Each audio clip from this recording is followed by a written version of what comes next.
जय हिंद साथियों, स्वागत है आप सभी का एजुकेशन गेट 6 में। रुक करते हैं बिहार की तरफ। बिहार में शिक्षक बहाली की प्रक्रियाओं को लेकर मैंने 2 दिन पहले ही आपको इस न्यूज से अवगत कराया था, जहां पे बोला गया था कि शिक्षा विभाग जो है बीपीएससी को रिक्ति 2 बार में भेज सकती है। इस नोटिफिकेशन का पीडीएफ जो है मैंने आपको शेयर भी किया था, आप लोग पढ़ लीजिएगा। यहाँ पे आपको बता दें कि जो पहले चरण की बात हो रही है, ये आपका 70,000 वैकेंसी की बात हो रहा है, जो कि अगली बहाली का आने वाला है। ये कब तक आएगा? तो ये आशा लगाई जा रहा है कि ये नवंबर फर्स्ट वीक में आने की संभावना है, यानी कि 5 नवंबर तक नोटिफिकेशन आने के चांसेस हैं इसके। लेकिन यहां पर एक बात लिखी गई है कि जो 2 बार रिक्तियां भेजेगा, यानी कि वो रिक्तियां जो कि बीपीएससी टीआरई 1 में बचे हुए सीटों की रिक्तियां होंगी। कितना भी सीट हो सकता है, वो 10,000 हो सकता है, 20,000 हो सकता है, 30,000 या 40,000 भी हो सकता है। क्योंकि ये इसलिए मैं बोल रहा हूं कि इतने सीटों की संख्या बचना यहाँ पे जायज है। वो क्यों, आगे मैं बताऊंगा, उसके थोड़ा सा वेट करना पड़ेगा। लेकिन उससे पहले यहाँ पर वेटिंग लिस्ट की मांग हो रही है, यानी कि दूसरे सूची की मांग हो रही है, जिसमें कि उन छात्रों को भी मौका मिल सके जिनके की मार्क्स यहाँ पर जो है 1-2 नंबर से रह गए हैं। क्योंकि बहुत सारे ऐसे छात्र हैं, छात्राएं हैं, जो कि आपका कट ऑफ वीडियो देखकर, क्योंकि जो कट ऑफ आया हुआ है, जो कट ऑफ बीपीएससी की वेबसाइट पे पड़ा हुआ है, उस कट ऑफ पीडीएफ को देखकर उनको लगता है कि नहीं, हमारे रहते हुए इस कैटेगरी में हमें इस कैटेगरी से नॉट अटेम्प्ट में नॉट अलाउड में रखा गया है। अब यहां पर नॉट अलाउड है, यानी कि आप इसके लिए योग्य हैं ही नहीं। इसके ऊपर भी अभी अतुल सर ने एक ट्वीट करके चीजें दी है, उसमें बताया इन्होंने कि एनए का मतलब क्या है।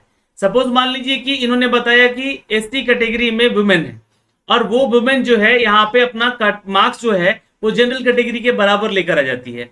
तो यहाँ पर जनरल कैटेगरी का जो मार्क्स उनके पास है, और वो अपने कैटेगरी में, वो मेल कैटेगरी में भी क्वालिफाई है, तो 2 तरह से वो जो है अपनी कैटेगरी से बाहर आ जाती है। तो इसलिए उस कैटेगरी में कोई सीटों का अपडेट नहीं है। इस चीज के बारे में उन्होंने बताया, ठीक है। लेकिन बहुत सारे ऐसे महिला अभ्यर्थी हैं या पुरुष अभ्यर्थी हैं जो कि यहाँ पर उस विषय में, सपोज मान लीजिए कि इंग्लिश में ही इनका 56 नंबर आया हुआ है और या 50 नंबर आया हुआ है, तो इस कट ऑफ के अनुसार यहां पर देखा जाए तो अपने उस कैटेगरी में तो वो शामिल हो ही रहे हैं। लेकिन कुछ छात्राएं जो है यहाँ पर इस पे सवाल उठा रहे हैं कि जब हम इस कैटेगरी में हैं ही, इसका जो कट ऑफ मार्क्स इतना लेकर अगर सरकार देती तो शायद हम यहाँ पे पास हो जाते। बहुत सारे लोगों के साथ ऐसा भी हुआ है कि ओएमआर सीट जो है उन्होंने अपना चेक किया, उसमें वो हिंदी में भी पास है, यानी कि लैंग्वेज पेपर में भी पास है, और जो है अपना विषय पेपर में भी पास है। लेकिन उनके विषय पेपर में मार्क्स ज्यादा होने के बावजूद भी हिंदी पेपर के लिए उनको डिस्क्वालीफाई कर दिया गया। बहुत सारे रिमार्क देकर जो है आपका कट ऑफ वीडियो जो है, कट ऑफ पीडीएफ जो है दिया गया है।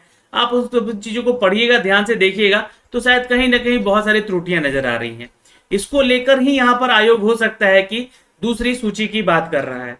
जी हाँ, एक सप्लीमेंट्री रिजल्ट की बात कर रहा है आयोग। यहाँ पर आपको बता दें कि एक सप्लीमेंट्री रिजल्ट आ सकता है।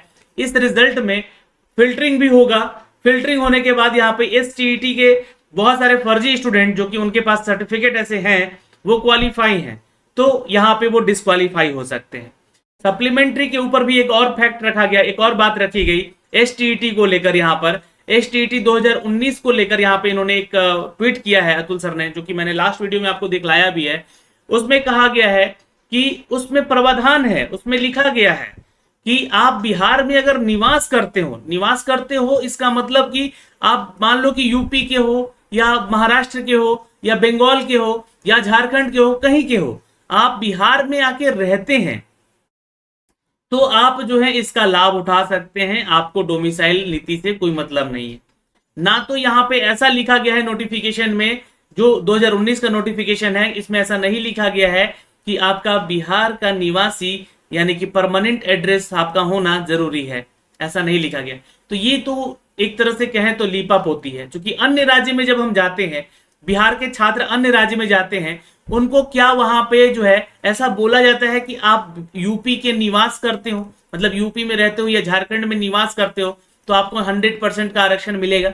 नहीं ना, आपको वहां का मूल निवासी माना जाता है, वो नोटिफिकेशन में लिखा रहता है। तो आप उस चीज को सुधारने के बजाय आप उस पर लीपापोती कर दिए कि अब ऐसा नहीं ऐसा है। तो यहाँ पे बहुत सारे छात्र नाराज भी हो रहे हैं इस चीज को लेकर कि एसटीईटी जो 2019 में, ऐसे में तो देखा जाए तो हमारा जो आगामी बीपीएससी टीआरई 2 आने वाला परीक्षा है, वो भी प्रभावित होगा। क्योंकि जैसा कि आप सभी को पता होना चाहिए कि इस बार जो एसटीईटी हुआ है ना, इस बार जो अब आपका एग्जाम हुआ है, इस एसटीईटी में देखिएगा तो अन्य राज्य के छात्र भी फॉर्म भरे हैं, बहुत ही तादाद में, बहुत सारे ज्यादा छात्र फॉर्म भर दिए हैं, एग्जाम दे दिए हैं। उनका जो है यहाँ पर कैटेगरी में, अपने राज्य से कैटेगरी में, जैसे कोई बीसी से है या एससी एसटी से है ना, उन्होंने अपने कैटेगरी में फॉर्म भर के क्वालिफाई भी कर गए हैं। तो ये तो भाई गलत है। यहाँ का शिक्षक पात्रता है, आप कहीं झारखंड जाते हैं या उड़ीसा जाते हैं या बंगाल जाते हैं, तो वहां के जो एसटीईटी यानी कि टीईटी परीक्षाएं होती हैं जो स्टेट लेवल की, वहां पे तो एक प्रावधान लिखा रहता है कि आपको यहाँ का लोकल लैंग्वेज आना चाहिए। पर बिहार में तो ऐसा किया नहीं गया, सभी को ये मौका दे दिया। तो वहां से इन लोगों का जो है रिजल्ट भी हो गया है, क्वालिफाई भी हो गए अदर स्टेट वाले। तो उनके लिए भी यहाँ पर जो है अगला जो नोटिफिकेशन आएगा बीपीएससी टीआरई 2 का, उसमें ये चीजें भी लिख दी जाएंगी कि आपका जो है यहाँ पर निवास होना जरूरी है। अब वो जो है आकर यहाँ पर जमीन वमीन खरीदे हुए हैं, उसके आधार पे अपना जो है अपना जो सर्टिफिकेट बनवा लेंगे वो लोग कि हम लोग यहीं के निवास हैं और यहाँ के हम लोग रहने वाले हैं, यहाँ पे हम किराया पे रह रहे हैं या फिर जैसी भी रह रहे हैं, हम लोग यहाँ पे रहते हैं, तो हमें जो है इसका बेनिफिट मिल रहा है, हमारा यहाँ पे चीजें चल रही हैं। तो 6 to 8 का बहाली, 9 to 12 का बहाली आने वाला है, लगभग 70,000 की बहाली आने वाली है। तो इस बहाली को प्रभावित किया जाएगा डोमिसाइल नीति ना लगाकर। अगर डोमिसाइल रूल लगता है यहाँ पर बिहार में, तो बिहार के छात्रों को बहुत ज्यादा फायदा हो सकता है, लेकिन नहीं, इसमें लिपापोती हो चुकी है। अब आगे चलकर जो भी अपडेट आएंगे अतुल प्रसाद सर खुद देंगे यहाँ पे, या फिर राज्य सरकार का जो शिक्षा विभाग है वो आपको अपडेट देगा। फिलहाल आगे चलते हैं, कुछ और भी फैक्ट है यहाँ पर। देखिए, पुराने स्कूल में ही रहेंगे 28,000 नियोजित शिक्षक। इससे पहले मैं एक थोड़ा सा आपको कांड और दिखला देना चाहता हूं, इससे पहले, क्योंकि ये तो आपको सभी को पता ही है। देखिए, ये जो रोल नंबर आपको दिख रहा है ना, ये रोल नंबर है सपना कुमारी का। मैंने इससे पहले एक वीडियो बनाया था जिसमें कि आपको जो है जूही कुमारी का एक वीडियो बना के दिखलाया था, एक करिश्मा कुमारी का बना के दिखाया था, जिसमें कि ऐसे लोग जिनका की उम्र ही नहीं हो रहा है और वो एसटीईटी परीक्षा कैसे पास होते थे, कितने प्रूफ आपको दिया जाए। ये कंप्यूटर साइंस के स्टूडेंट हैं, आपको बता दें कि इन्होंने एग्जाम दिया है और यहाँ पे इनका जो है सिलेक्शन भी हो गया है, इनका नियुक्ति पत्र भी यहाँ पे इनको मिल चुका है। जी हाँ, ये नियुक्ति पत्र मिल चुका है, तो ये अपने आप में एक बड़ा सवाल उठता है। यहाँ पे देख सकते हैं, यहाँ पे ये जो नियुक्ति पत्र मिल चुका है ना। अब यहाँ पे जो है ये इनका डेट ऑफ बर्थ है, और आप यहाँ पे 2001 से कैलकुलेट कर लीजिए कि 2019 में, है ना, मतलब कि ठीक अगर देखा जाए 2019 में आपका एग्जाम होता है एसटीईटी। अब आप सोचिए यहाँ पर कि मात्र 18 साल में ही ये कैसे एसटीईटी परीक्षा पास कर सकती हैं, जबकि आपको 18 साल में यहाँ पर ग्रेजुएशन पास होते होते लग जाएगा, अगर आप रेगुलर भी यहाँ पे एग्जाम देती हैं तो। ठीक है, ग्रेजुएशन पार्ट भी नहीं कर पाएंगे आप, तो आपने एसटीईटी परीक्षा कब दे दिया? अपने आप में ये सवाल उठता है। तो ऐसे सवाल एक दो नहीं है, ऐसे सवाल हजारों में हो सकते हैं, सैकड़ों हजारों में हो सकते हैं। यहाँ पर एक मुकेश कुमार हैं जिन्होंने झारखंड से हैं, वो उन्होंने खुद आकर इस्तीफा दे दिया, उनका चयन हो गया था, वो खुद इस्तीफा दे दिए कि देखिए मैं अपनी गलती को यहाँ पे स्वीकार करता हूँ। लेकिन आपकी गलती के स्वीकार करने के चक्कर में यहाँ पे छात्रों का भविष्य तो खराब हो गया। आप लोगों का एक एक सीट पे यहाँ पे उन छात्रों का यहाँ पे सिलेक्शन हो सकता था जो छात्र यहाँ पे जो है इसके लिए योग्य थे, और आप लोग अयोग्य होते हुए भी एग्जाम दिए हैं, यहाँ पर आप लोग का सिलेक्शन हुआ है, यहाँ पर आप लोग का नियुक्ति पत्र दे दिया गया है। तो सवाल तो यहाँ पे आयोग पे पहले उठता है कि आपने नियुक्ति पत्र बिना कॉपी जांचे, बिना रिजल्ट जांचे, उनका जो है डॉक्यूमेंट जांचे कैसे दे दिया।